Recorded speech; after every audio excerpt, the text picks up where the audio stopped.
Hello, welcome to Off the Shelf Reviews. I'm coming to get you, Barbara. And I'm Gary. And today we're going to review and discuss Night of the Living Dead, which came out in 1968 from director George A. Romero. Ian, why don't you give us the synopsis? Well, the story follows Barbara, played by Judith O'Dea. She has visited her father's grave with her brother and has been unexpectedly attacked by a stranger. After making her way to a farmhouse, she comes across another group of survivors, and they all realize they have to try to survive the night while being under siege of the living dead. You know, I've always said this, Ian, that I'm a huge fan of independent filmmakers. Yep. Absolutely love and adore George A. Romero. Yep. And most of his film catalogue. And, you know, he is a true inspiration to all filmmakers. He was, you know, he went to college, not to film school. Yeah. You know, and he kind of dropped out of college because him and a bunch of friends were just like, we don't want to do this. Nah. We don't want to work for the man. We want to have fun. We actually just want to go out and make a movie. And that is what he did. He turned to like 6 other people and said, look, all of you, throw in $600 and we're just going to go and make a film. We're going to start our own company. You know, and they did a little bit of work shooting commercials for some companies just to get enough money to sustain themselves until they literally decided they're going to shoot a full feature film. And, you know, and Night of the Living Dead has become one of the most successful independent movies of all time. Yeah. But even though this film was as successful as it is and inspired countless amounts of filmmakers, George A. Romero actually didn't receive much, if not any, of the profits of this film at all. There was kind of a bit of a blunder with the copyright of the film. Yeah, clerical error. So that the film pretty much ended up in the public domain within a few years of the film's release. And it was basically those few years where people didn't realise that it was in the public domain so that they could do pretty much what they wanted with it. They didn't have to pay to own the film or watch the film. Yeah. Which is pretty devastating. Oh, massively. I mean, it's one of those things that an up-and-coming director always avoids nowadays because they want to make as much money as they can from their project. Yeah. And, I mean, can you imagine the career of George A. Romero if he'd managed to get the backing and the funding off of the back of Night of the Living Dead? Yeah. I mean, this film is the birthplace of it all. Of one of my favourite subgenre of horror. Well, that's it. I mean, I'm not even going to mess around. I mean, I know a lot of people would say, well, actually, Iain, zombies were first shown in this film, White Zombie, with fucking, you know, Bela Lugosi. Yeah, I've seen it. Not really, you know, that's more voodoo, that's more Haitian mind voodoo, control. Mind control. You know, George A. Romero came up with an idea, you know, which at the time in history was a big deal. We're talking 1968. We're talking the, you know, Vietnam War is going off. You know, tensions in America are rising up. Yeah. You know, he's being told to go to college and get a job, but he wants to.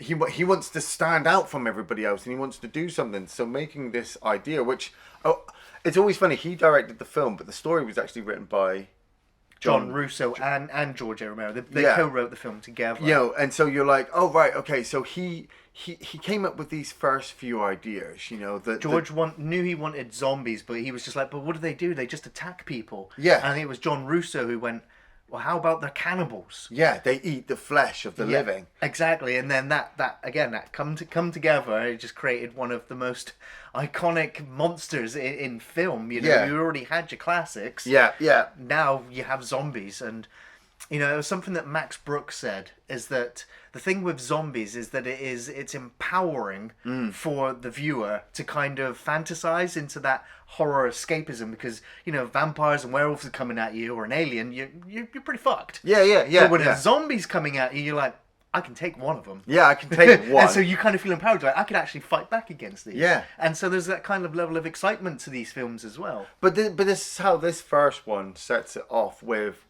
Barbara and Johnny driving to the cemetery. First time viewing, you're like, that ominous music right off the set. You know, the fact that there is nobody else but these two people just driving along, heading into the cemetery. You know, even a horror fan, you're on the edge of your seat. I don't know. Yeah, I mean, It's a black and white film. There are colorized versions Yeah, of the film, yeah, but yeah. George Romero was even told they'd filmed for a few days or a week or two, and then they were like, "You can film it in color if you want," and he was just like, "Oh, No, nah, no. we'll do black and white."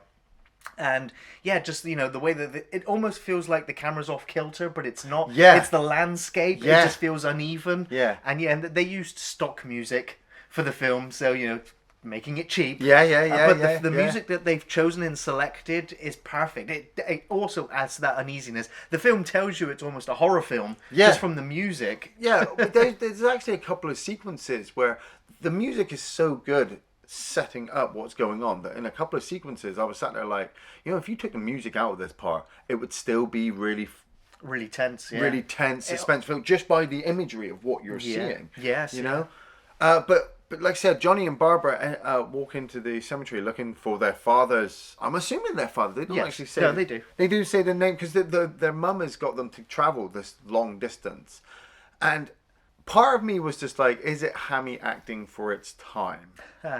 But at the same time, it draws me in very easily. But The conversation, Just the the characters feel believable. yeah, don't they? they're just bouncing off of each other so much that I do look at it partially and go, well, it's not going to win any Oscars. No. But we are looking at 68. We're talking independent. We're talking two people who have literally just walked out of their class and picked up a script and just started talking to each other. And I am believing that they are brother and sister. Absolutely. I'm believing Johnny is annoyed that he's had to come this far. And his sister is kind of just doing it for mum. But then the thunder starts rolling in the background, the flash of lightning, and I'm like, I'm getting a bad feeling. It's a very effective way of doing it as well, because it obviously wasn't real lightning, so they had to do close-ups of the characters' faces to reflect the light on their faces, because if they did a wide shot, they just couldn't pull it off. Yeah. And I was just like, just the little tricks that they learned while making the film. Yeah. And then we see our first ghoul. They're not actually called zombies in this film. They're all called ghouls. And They're zombies. Yeah, but he's got that unique look about him, the actor. He stumbles up and Johnny delivers that awesome line. They're coming to get you, Barbara. They're coming to get you, Barbara. It's amazing. Yeah. It's one of the best lines of dialogue in film as far as I'm concerned. And they're just messing around. He runs past Barbara and she's just, pretending like, everything's okay. And then the guy lunges at her. And this must be like the 100th friggin' time, watching this film, but watching it in its restored quality, seeing the attack, it's really quite violent. Yeah. It's really quite realistic that this guy is trying to grab her. He's not actually trying to bite her or go crazy or do anything. It just seems like he wants to kill her for some unknown reason. And Johnny has to turn around and come back. Yeah. Struggling with the guy, realizing that this guy still has strength behind him. He's just not a weakling. Well, I mean, you don't know that he's a zombie. You don't know that he's recently risen from the dead. Yeah, and yeah. You don't know yet that he's going to try and eat you. You know? It's just like he's just a person in the cemetery that looks like he's on something. Yeah, he's got that look in attacking his you. eye. Definitely. Yeah. Especially that look after he's smashed Johnny into the ground and he's banged his head off the tombstone. Man, That's one of the most realistic kind of shots as well. It just feels real, like a documentary. And it shocks you immediately as well, because you're like, Johnny's going to save his sister, and boom, no, he's dead. Yeah. And you kind of know he's dead because that thump on the corner of the rock. Yeah. If he's not dead, he is definitely fucking out. Yeah. And the ghoul starts to chase Barbara away. I do love it's Bill Heinzman who plays this zombie. Yeah. And he's going down in history as being the first ever on-screen zombie of the modern last 50 years of zombie lore. Yeah, and he was the first one who had to come up with the zombie walk. Yeah. It's like, because that zombie walk is still being used in zombies, other than the running ones. Today, and he said that he had to draw from his own inspirations. He said, in retrospect, he thinks he was influenced by a 1936 film called The Walking Dead, with Boris Karloff, who was electrocuted and comes back to life. And has a funny limp walk. Yeah, kind of like rigor mortis is set in, and they can't move their body parts. But he also he doesn't sprint. No, but he does jog. He's pretty active. He is pretty fast, which I always thought was pretty brilliant. I always see him as a zombie, I like I said, as the first zombie, but I don't see him as like he's just risen from the grave. It's like he was attacked and he's turned, and so he's still kind of fresh. He's got a bit of a freshness to him, to the point where Barbara jumps into their Johnny's car and doesn't have the keys, and the zombie picks up a rock and smashes the window. Now it's like... Takes 3 attempts at it. Yeah. And I love on the third one, the brick literally leaves his hand and goes through the window. almost hits George A. Romero in the face, because he's the one in the back with the camera. You just watch that rock fly at him. This is the point as well. Like I said, for the 100th time watching it, I was like, holy shit, there was no like second or third, fourth or fifth takes. No. There was no resetting the shot. If that rock had gone through the glass the first time and hit the camera, that'd have been having to buy a new camera. Yeah, which they couldn't. They couldn't. They literally only had enough film to do each take once. So it was it was done, it was done. It was done. Yeah, so with the zombies setting up, like, I don't want to say he sets up the rules, but I've had so many arguments with people, over the zombies and what they do and what kind of subgenre they are and level. Going back to this original one and him using a rock, I'm like, they can do fucking anything, really. We can call them whatever we want, but see, this guy, he can do anything. And so, even though the zombie's attacking her, she manages to take the lock off the car. Yeah. And, it's going downhill. And there's another trick that George Romero pulled here, is that before filming, the car was actually hit by another car on the left-hand side, giving it a great big dent in the side. Nice. And so George was like, God damn it, our continuity. We'll make it look like the car's hit a tree, which has caused the damage. Yeah. Great. But of course, so now she has to run. Yeah. It's quite an elongated chase sequence. Yeah, I totally forgot that this was this long. It really sets up the fact that Barbara is terrified. Yeah. I always imagined, the amount of times I've watched it, I always started to get annoyed by her character being not the strong female type that we always kind of want in a horror film. She is quite weak and has to be saved a lot. But the fact that now I'm watching it and I'm taking notes and I'm thinking to myself, this woman is terrified for her fucking life. Yeah. She has just been attacked by somebody who's killed her brother and has been attempting to attack her as well. She has no way of defense, no way of escape. She's lost in the middle of nowhere. She's lost her shoes, for fuck's sake. And so when she sees that farmhouse, the music is so brilliantly done in this movie, and it's probably a staple of what George A. Romero would do for later films, having the music play up the scene so much that you're gripping the side of your chairs like, what the fuck's gonna happen next? And she gets to the house and she's still being chased. There's a few other figures starting to turn up, but as soon as she enters into the door, the music drops. Yeah. She's like, take a breath. Yeah. Have a moment. But then, the panic, the fear kind of sets in on her, and she's like, well, now what? Yeah, she's trapped. Yeah. She's just as trapped now as she was outside, but at least she had all this other space to go to. And this is where the film starts to, slowly build up the tension again, where you see her, grab the telephone. Yeah. Can't get through to an operator, can't get through to the police or anything. So she wanders around the house a little bit more. Man, I love the jump scare. Yes. She goes into a room and the camera just pans and cuts very quickly to all of the animal heads on the wall, and the music kind of drums it right up. And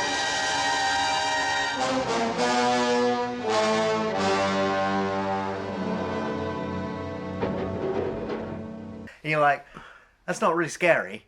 But for her, I'm guessing, anything is just setting her off right now. So yeah, well, for me, I was like, imagine 68. You're sat in the cinema. Yeah. You're like, oh, Night of the Living Dead. You're taking your girl with you. You're not scared. But you've just seen this woman run for her life, and everybody in the cinema would be gripping each other. So you could have shown anything in that shot. Yeah. and it would have made people all jump and have them talking about the film. So yeah, but the real visual horror is when she makes her way up the stairs and sees the half-eaten corpse.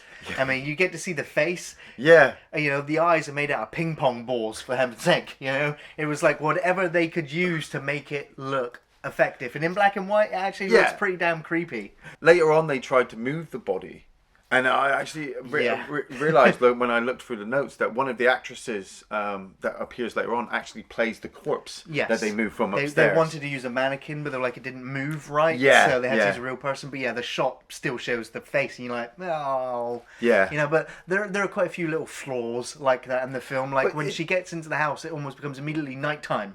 Yes, Yeah, there yeah. are a couple of shots where the doors or windows open. You can see that it's daylight outside, and Yeah. it's just like, yeah, it's fine. See, There's small flaws are forgivable. But I'm okay with that because it's so independent. Yes, You yeah. know that it's So low budget. It's so low budget. It's so done on a shoestring budget that every one of these little flaws, I'm like, still done it better than I could ever do. Yes.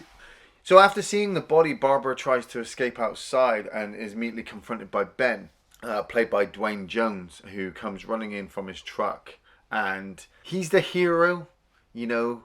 And it's amazing that George A. Romero would, you know, give this title to a black actor at that time to lead a film. It wasn't in the original script. It was a case of Duane Jones came in and auditioned for the role. Yeah. And George was like, he did so well Yeah. that I decided to change the dialogue and He's change the character so to confident. suit him. Yeah. He is so good. He's so charismatic. Yeah. He kind of takes charge immediately, which is, you know, as an audience member, you kind of need it because Yeah. she's kind of having a mental breakdown at this point. Yeah. Whereas he seems to be handling the situation quite well. And so that dynamic, it kind of works where he gets into the house and he's trying to question her Yeah. about, you know, who she is, what's happened, Yeah, does she who owns live it? here? Yeah, who owns the house? You know, or do you have any guns? You know, are there any more people? And she just has no clue. I mean, especially when you're coming like at the back end of the 60s, you know, it's the racial tension in America Yeah. was incredibly high at this point. Yeah. Almost as high as it is now. Yeah. You know, and so it was a big gamble to have an African American actor in the lead role of your film as well. Yeah, it completely changed around the whole dynamic of the us and them scenario. Yes. You know, it's now we need to support each other because this is the bigger threat. Yes, we have to work together on this. Yeah, which I always loved as a concept, as a dynamic. And the fact as well that, like I said, 100 fucking time watching it, forgot how gory it can be, especially when Ben attacks the zombies. Yeah. You don't see it, you know, and obviously you don't really expect to see it with how George A. Romero is directing the film. But when Ben knocks down the zombies, you know, and then he just starts hitting them, and you can hear the thump, like he's really trying to smash in that thing's brain. In your imagination, yes. Yeah. But there's a couple of the shots like where he's attacking one. I think it's outside. Yeah, yeah. You can clearly see that he's aiming miles away from his head, and I'm just like, again, I'm gonna forgive it. It's a beautiful flaw, but it's the one that he sees that comes inside and Yes. goes for Barbara. Yeah. That he knocks to the floor, and he actually gets the sharp point of the crowbar, and you hear the pop. Yeah. Noise As it breaks the skull. as it breaks the skull, and then when he takes it out and you can see the hole on his head, you can kind of see the guy's eyes still slightly moving. Yeah. But it's the fact that, you know, the music has got me going. Yeah. Like he's just killed 3 of them, and are they safe? No, because here comes 5 more. Yes. I'm like, oh fuck, right, okay, we need to lock this place down like immediately. Yeah. You know? Yeah. This is where it really becomes a siege movie. Yeah. And they start taking off wood paneling. He sends Barbara off to go and find some other bits of wood, and she comes back with a small armful of sticks. He's just like, what are you going to do with that? His retelling of the town. Yes. You know, I when he talks about the petrol truck driving down the road with zombies chasing after it, my mind, you know, You're painting the picture. Yeah, well, I go to Resident Evil 2. Yeah. Where the truck drives down the road. All of Ben's detail while he's trying to put together some defenses, talking about how people were trapped in the cafe, and now it's surrounded by these things, and there's no screaming anymore. Yeah. And you're like, shit, what the fuck did he see? Because what we've seen is terrifying enough. Yeah. But he's painting this whole picture of, look, this isn't just an isolated event. This is happening all over the place. Yeah.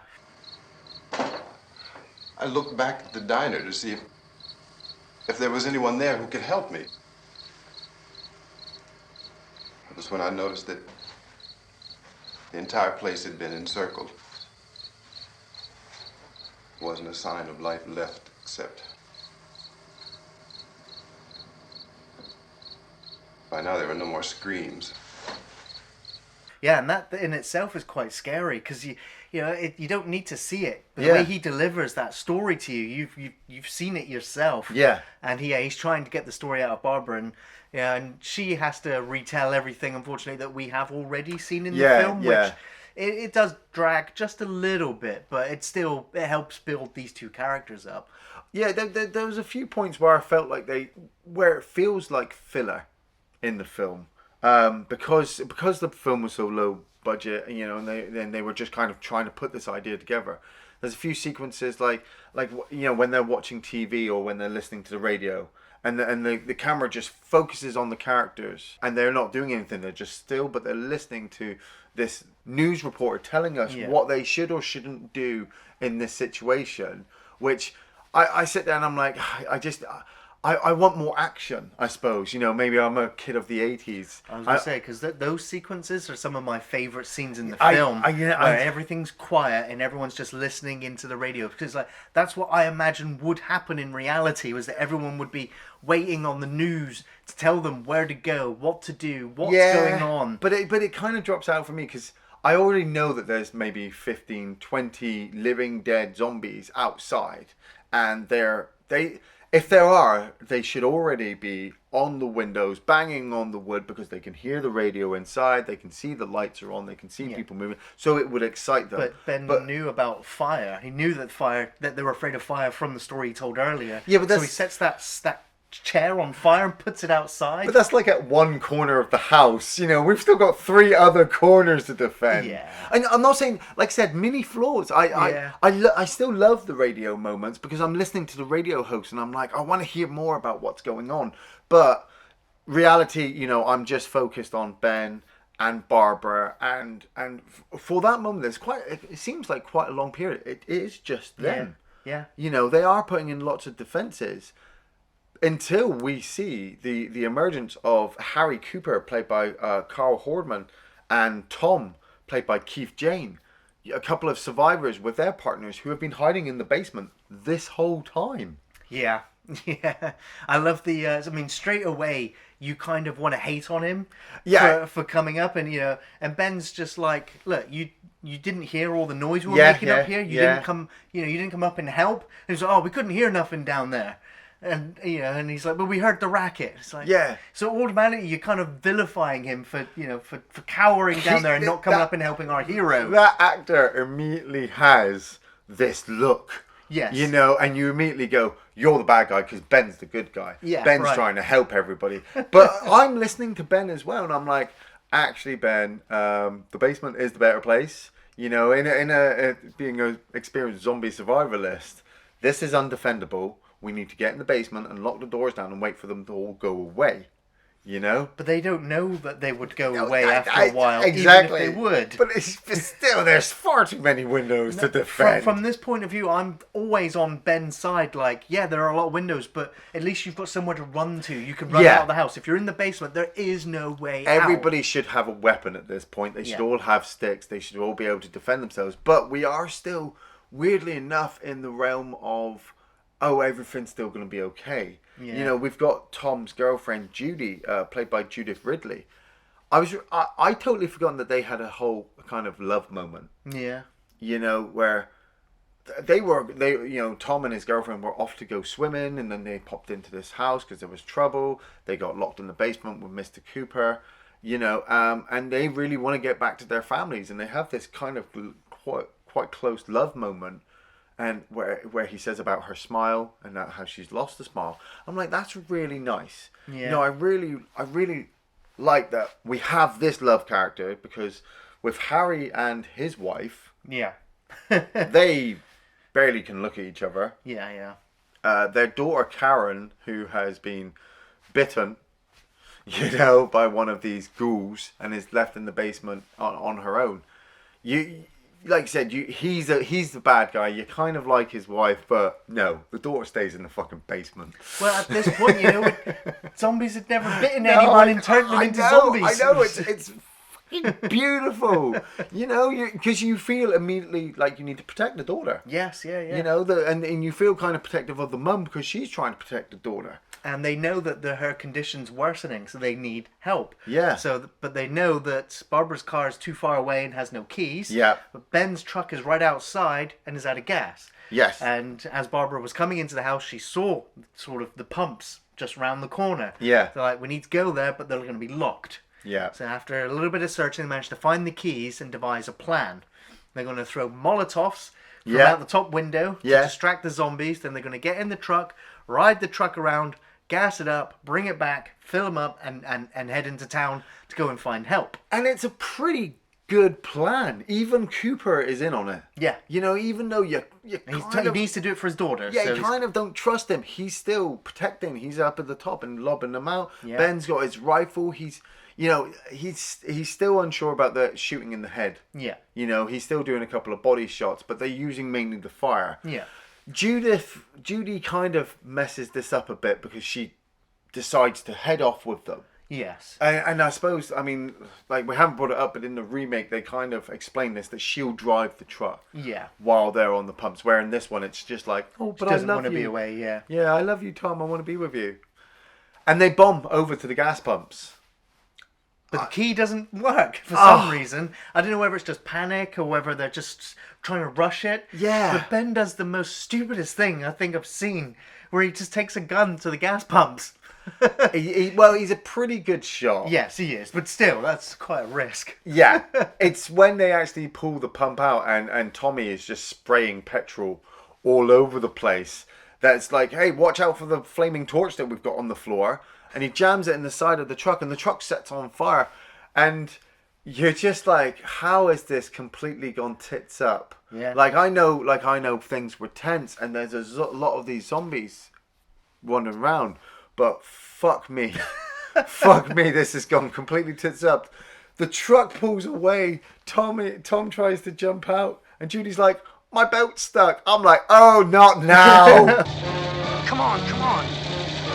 My jacket's caught.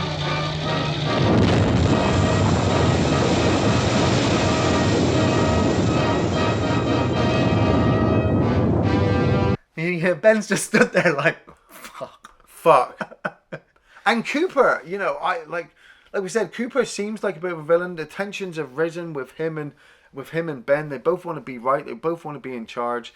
Cooper has seen this and doesn't know if Ben's still alive. yeah. You know, and obviously is trying to protect his family. He's also got to protect Barbara at this point as well, who's, you know, Catatonic in the corner. Yeah, catatonic in the corner.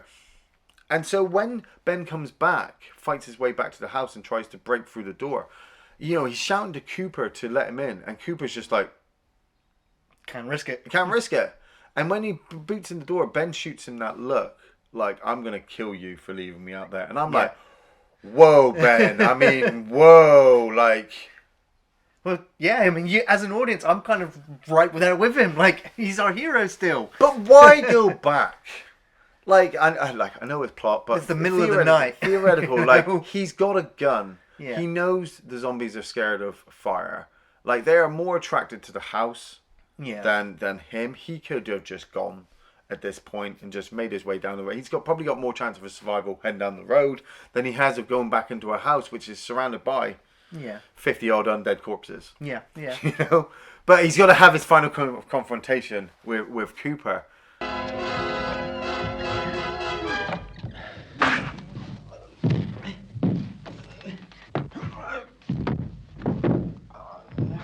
Drag you out there and feed you those things.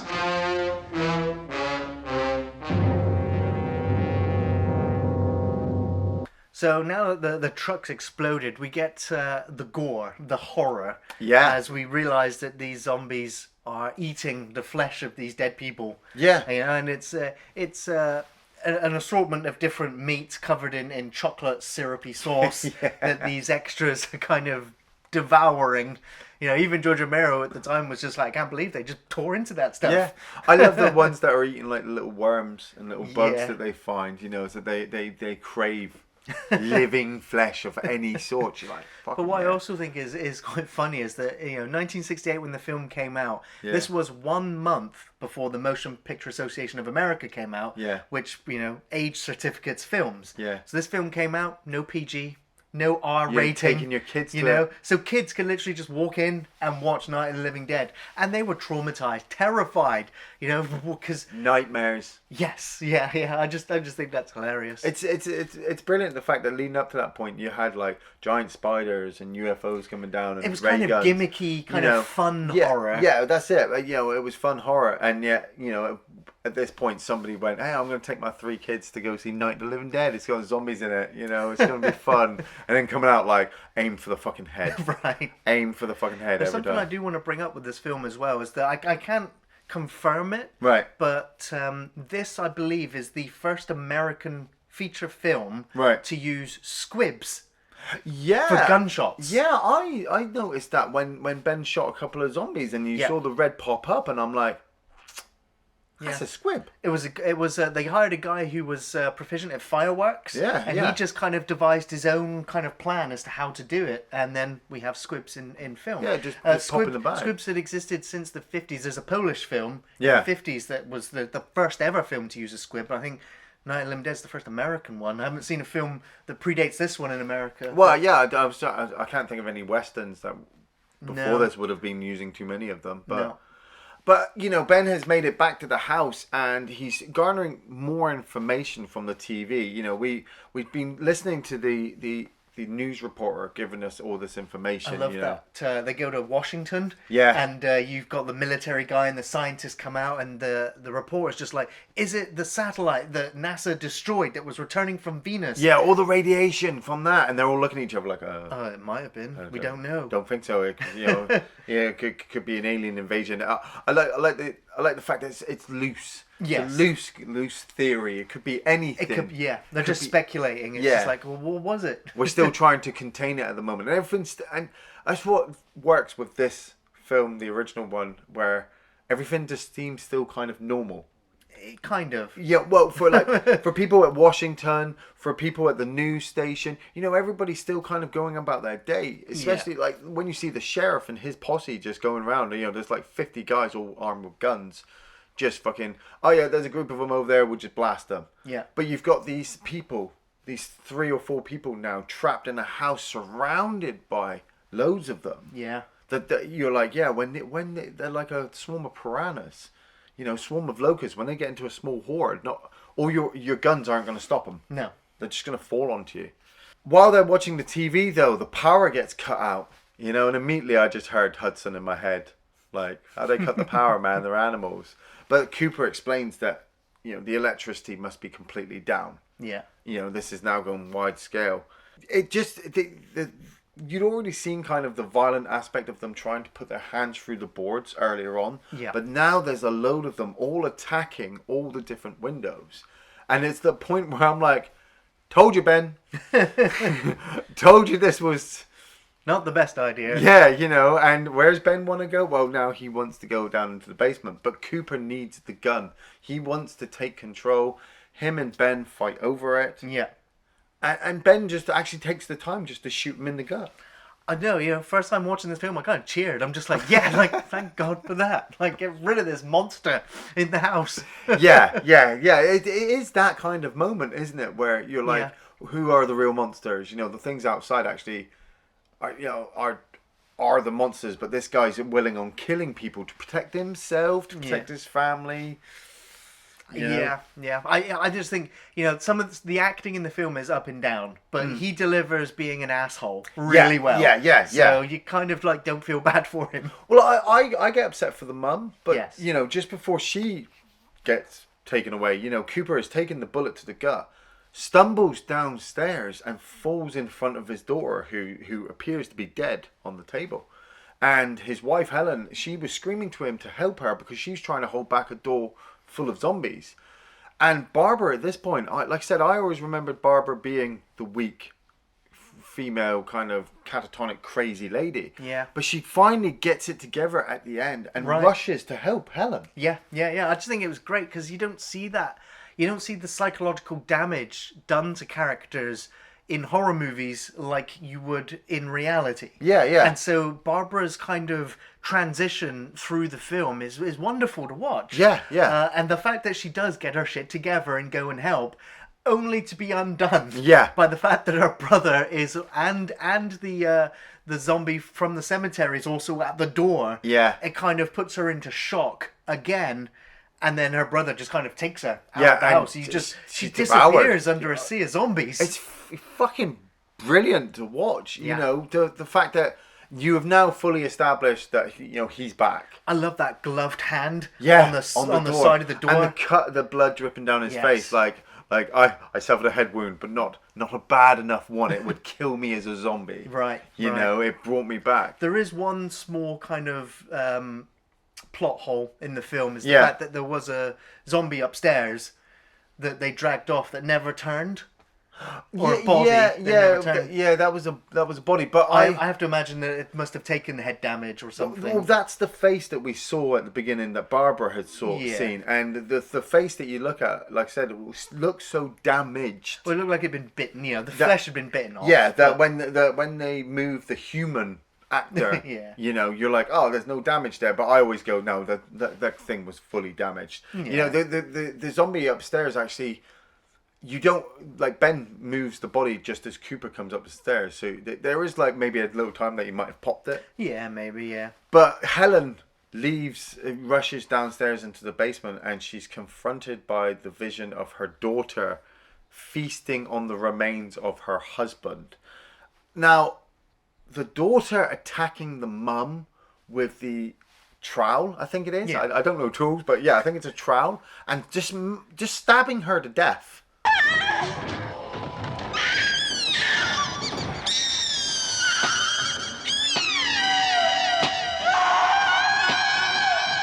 Yeah, and again, you never see it go into her. You never see her get impaled by No, it. but you hear it. You Yeah. see the blood syrup, the chocolate syrup splash up against the the wall. The look on the mum's face, the silhouette of her. Yeah. yeah, the effect of the scream music is audio as well. It's one of the sequences for Night of the Living Dead that stands out to me. I'm like, that's not normal zombie stuff.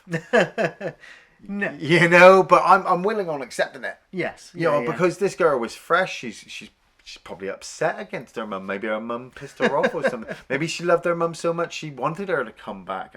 I don't know. But, I'm still like watching her stab her repeatedly. Like, The music and the sound effects is a little bit weird there, though. Where it just kind of goes, she's screaming and then it just goes really high pitched. Yeah, yeah. It's just like, I mean, we know it's unnerving and violent, but yeah, the music choice was very strange. but going back to what we were saying earlier, imagine having your 3 children sat there and you're Yeah. just looking at them like, tomorrow we go to see Dumbo. Okay.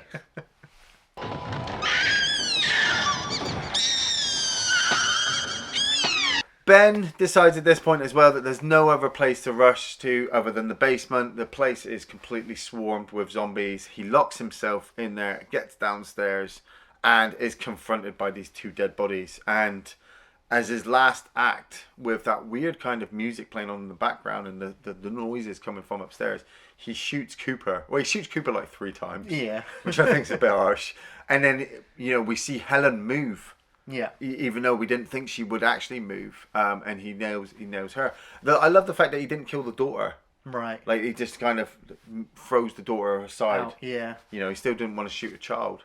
I don't know if George A. Romero would have allowed that in the first. Probably movie. not, no.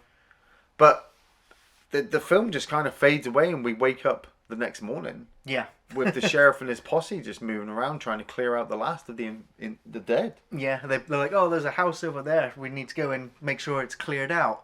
And Ben kind of makes his way. He hears the gunshots outside. Yeah. And he makes his way out of the basement. I also just love the fact as well that the basement, just like Evil Dead and Evil Dead 2, that the actual basement of the house wasn't really there. No. The basement was actually, I think, their editing studio back in Pittsburgh, where the film was actually being put together. Their office. Yeah. And so whenever they come up and out into the house, it's 2 completely different locations, which I always think is great. The interior wasn't the same interior for the house, was it? Did they? I mean, you obviously you had your outside shot of the farmhouse, and then they would go inside. Was the Yeah, that was the inside. that was the actual interior of Yes. it? Yeah. Because I was going to say that would have been weird, like different locations each time, right? When you... But and then you realize at this point that the Cooper he was right all along. That they should have just hid in the basement until help came along. Yeah. But you didn't know help was going to come along. You didn't. Yeah. And this is one of those endings to a horror movie where your hero is stepping out and you're just like, is this a race thing? Is this an honest accident? Because one of the posse members sees movement in the house, shoots him in the head. Yeah. And we just see Ben go down. And you're just like, you can't believe it. Yeah, it is fucking groundbreaking. Just I don't know how any other way you could have ended this movie. Yeah. Not to have the impact that it does have. That's it. Like the hero is killed off.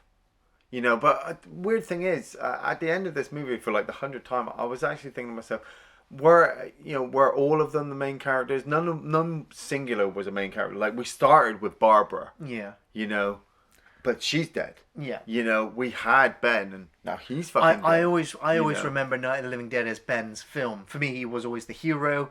First time watching it, the film really started when he turned up. Well, that's it. But for me, I never see it like that because I've already followed Barbara. Yes, she's kind of she is the damsel in distress, and Ben is now the hero. But then I argue with Ben so much, like get in the fucking basement. I know Cooper's a fucking asshole, but if you'd gone in there right at the moment with taking the TV down there, you could have just shot the little girl and everything would have been fine till morning.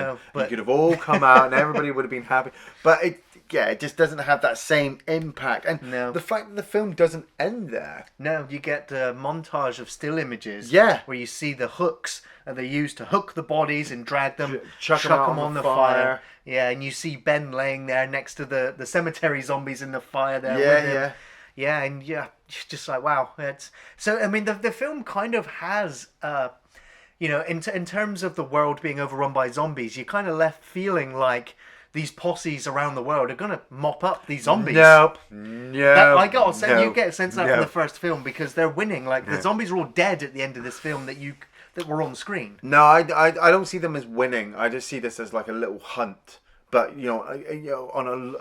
on a large scale, when we're actually in cities, when we're actually having to, because we're still waiting for the army to turn up. What the army dealing with while we've got these little posse members, and I suppose for me, I'd already seen Dawn. Yes. Before I'd seen Night, so I knew that the apocalypse was still continuing. So I've always been left with the feeling of this is just a nice, isolated little event that they've cleaned up, but. Yeah, they're all going to get fucking murdered. Well, before we get into Dawn of the Dead, Ian, how about your favourite scenes from Night of the Living Dead? Oh man, my favourite scenes. Like I said, I love the whole. I love the whole aspect of the film, just kind of letting my imagination do all the work. Like I love the first off attack. Where is that zombie come from? How strong is he? Just how. Does he go back for Johnny, or does Johnny just wake up later on at that point after banging his head? I love Ben retelling his tale about the cafe, and even though, like you said, we've already seen it, the attack with Johnny at the beginning, Barbara retelling the story. Yeah. I kind of like that because it's her crazy mind retelling it. She doesn't have the details like she should. She's still just kind of she's still kind of hoping that Johnny's going to turn up. Yes, yeah. I love the stuff with the newsreels, but my mind always still goes to what are the zombies doing outside? They should be banging on the fucking wood, reaching through. It should be constant attacking. But it's not. We need the padding to kind of flesh out the stories. We need to flesh out the tales. Yeah, there was some stuff that was cut from the film. Yeah. From the original distributors for the film, the ones that basically ran away with all the money that the film made. Bastards. Exactly. Forced George to make some cuts to the film, and I think he cut 6 to 8 minutes of the film. Yeah. And there is an awkward jump cut in the film as a result, where Right. it's when the two Cooper's family are in the basement talking to each other, and it just jump cuts, and all of a sudden Cooper's now facing the other way. Yeah. And that was yeah. because an entire dialogue sequence was just removed from the film, and pretty roughly removed from the film, which has left that awkward jump cut. Yeah. George also said that there were shots where you had 20 to 50 zombies on the horizon kind of coming towards the house, which he said he always wished he had left in the film, That's but it. was removed. I've always seen images in magazines, and DVD covers, things like that, where I'm like, that's not in the film. No, it got You cut. know, I love the shots of the zombies, and they're all diverse. Yeah. You've got zombies wearing togas, you've got zombies wearing suits, you've got naked zombies, you've got none that majorly stand out. Like, you don't see like a police officer or like an army officer or anything like that. These are just kind of normal looking people. Yeah. And we're constantly told it's the recently deceased. So these guys are literally just fresh out of the grave. Maybe a little bit of makeup here and there, but they just. There was other country homes in the area. Yeah, but that's the fact it. that there was a cemetery nearby as well. And it's just- seeing 20 of them on screen just coming towards this house, you're like, and there's only like 4 or 5 people in this house, and only 3 of them can really Yeah. defend themselves. Some of the zombie behavior is also, pretty peculiar when you look back at this one. Like some of the zombies, Ben opens the door to the house and all the zombies are just stood there. Yeah. And then when they see him, then they start to make their way towards him. I'm just like, yeah, it's like you mentioned, they should have been already just pressed up against it. But then I'm like, did they just stop? you because get they the don't moments know where how the it works? zombies turn around to the other zombies, like, oh, my mates are with me, so And then the fact as well, they put their hands up to protect their eyes from fire. Yeah. Where like, and there's some of them that get put on fire who run around trying to put themselves out. Yeah. You're like, that's not really zombie behavior. They should just be immune to it. But these are actors who have just been like George A. Romero's like, just gonna put you on fire for 5 seconds, all right? run. Yeah, I mean, like I said, once you just ignore the flaws, everything just works really well. The music works really well. The camera works really well. Just some of the shots, when they're just sitting there, just listening to the TV and the camera's at an askew angle. Yeah. I could go on for hours. I'm just going to stop. Gary, you okay? Yeah, I love some of the dialogue in the film. I Yeah. really like the quotes. Yeah, especially "They're coming to get you, Barbara." Yeah. It's just haunting. I love the news reports. I love the TV reports. When you get to see what the rest of the world is doing, how it's trying to handle the situation, it really is very good world building. But I Yeah. love the interview with the guy where he's just like, well, if I'm surrounded by 6 or 8 of these things, can I handle myself? And the guy's just like, yeah, you'd probably be able to handle yourself. Just get a gun, shoot him in the head. Yeah, shoot him in the head. You ain't got time to bury them, so you should be fine. And he's like, well, what are they like? And he's like, well, they're kind of dead. They're all messed up. It's like, it's just great dialogue. Yeah. And I love Ben's backstory. That we don't see, but just the way he delivers it and the way Yeah. your imagination paints it. Yeah. So good. I think it should come as no surprise that hands down, highly recommend Night of the Living Dead. This is the film that changed and forever realized the zombie that we know today.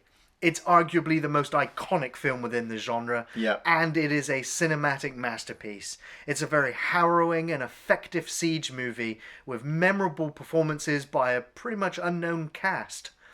The film has its flaws, but that doesn't detract from the atmosphere and the horror of the story. It's a well-paced nightmare that has been skillfully produced by a master of the genre. This film is standing the test of time, and it deserves to be seen and re-seen. It is an absolute must-watch. This film is, one of the greatest fucking movies of all time. I mean, like, you can throw that sentence around really loosely, but when it comes to horror movies, Night of the Living Dead it peaks pretty much everything out there. Just on its simplicity, on its beauty, on its story, on its direction, on its acting. It's all on a shoestring budget with first-time filmmakers. Yeah, I said this to Gary before we started filming, that after 1968, every director or writer watched Night of the Living Dead and went, ooh, I've just had an idea, and would then go off to make the next 60 years worth of horror for us, all from sitting there in a cinema with no age rating on this movie, going, my God, they're eating the flesh of the living. You know, George A. Romero would have a bit of a roller coaster career after this movie, but he will always be remembered for this from this movie, and it's this movie that will allow people to always remember him. Yeah. You know, you talk about your Robert Englund with Freddy Krueger and your Kane Hodder with your Jason Voorhees, where you talk about your George A. Romero with your fucking zombies. You know, I don't know if I could praise him anymore, and I'm really looking forward to the dawn. Thanks for watching.